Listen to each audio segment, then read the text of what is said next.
Ito ang reading mo, Gemini. Welcome back to our channel. Naway nasa mabuti kayong kalagayan while watching the channel.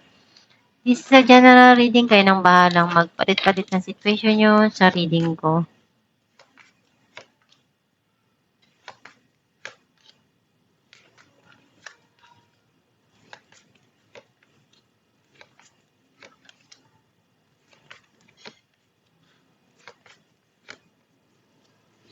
At the bottom of the deck, the Hierophant.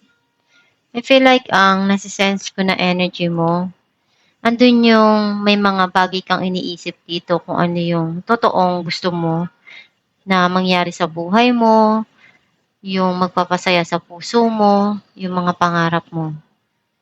May mga iniisip ka na sa tingin mo, yun yung tama para sa'yo.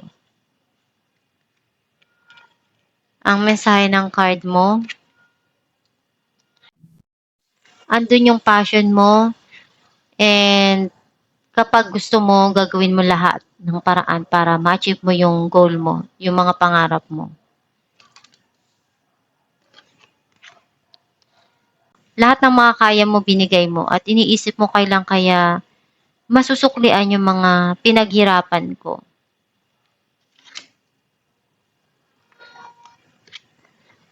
You're thinking about to secure yung future mo. Some of you, hindi mo pa rin makalimutan yung mga nangyari sa buhay mo. Or meron kang hindi makalimutan na tao.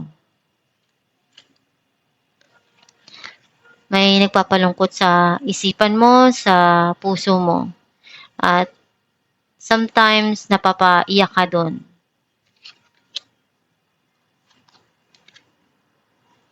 May tao na gustong ipakita yung passion niya towards you. Or andun yung ginagawa mo lahat ng makakaya mo.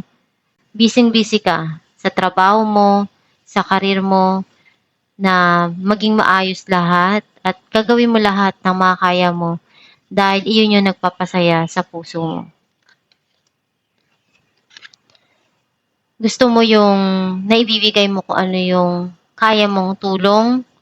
Some of you, merong ditong darating na blessing para sa'yo na pinaghirapan mo.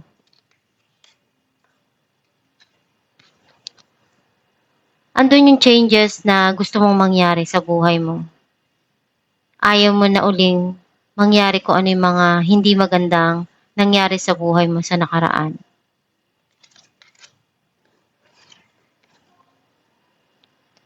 Nagkaroon ng end yung situation dahil napagod ka na.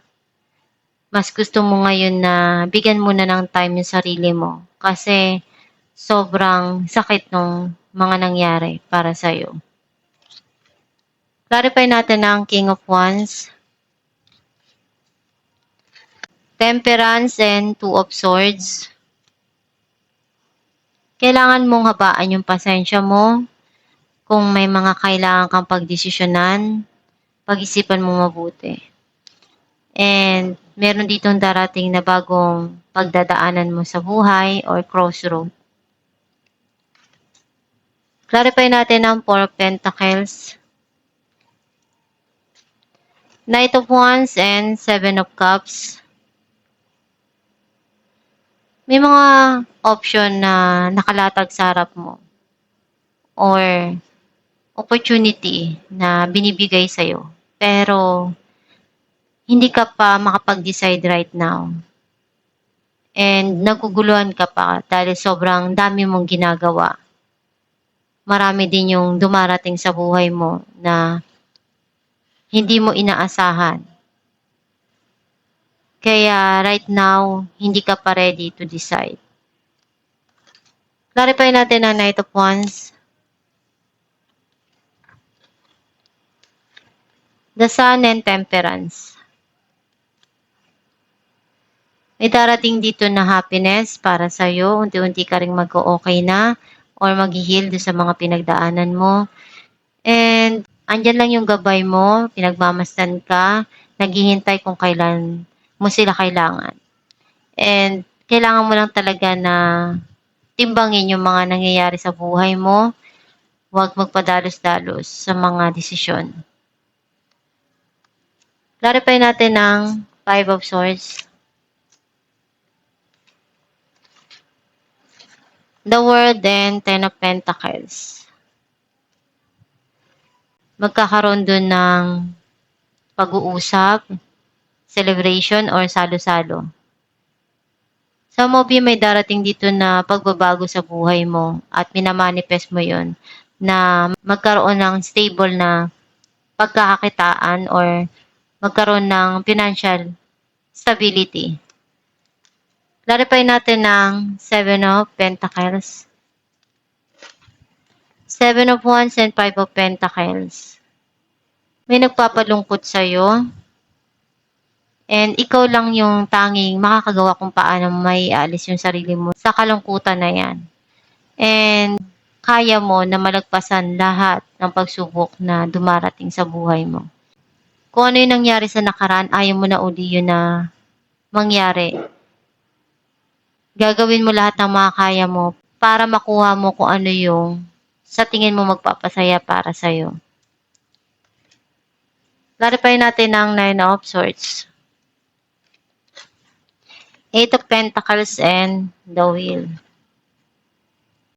Andun yung pagsusumikap mo sa trabaho, gagawin mo yung lahat para mapaunlad yung hanap buhay mo, yung pera mo na mapalago. And nagkaroon na ng end of cycle dun sa nakaraan. May new cycle na dito na papasok sa buhay mo. Natapos na kung ano yung mga bagay na nagpalungkot sa'yo. And yung new cycle na papasok sa'yo, andun yung peace of mind. Clarify natin ng Six of Pentacles, Four of Cups, and Queen of Pentacles. May offer na darating. And you're thinking about to do na makakaya mo para mapaunlad yung trabaho mo o yung buhay mo. And andun yung iniisip mong mag-invest. Some of you, iniisip mong mag-invest pero natatakot ka, baka mag-failed ka. And ginagawa mo lahat para maibigay kung ano yung kaya mo dun sa mga sitwasyon na dumarating sa buhay mo.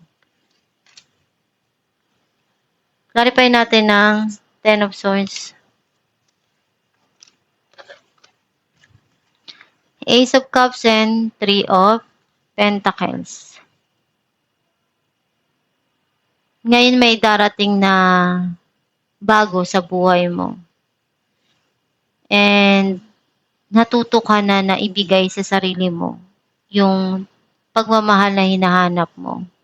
Some of you, meron ditong darating na bagong pag-ibig.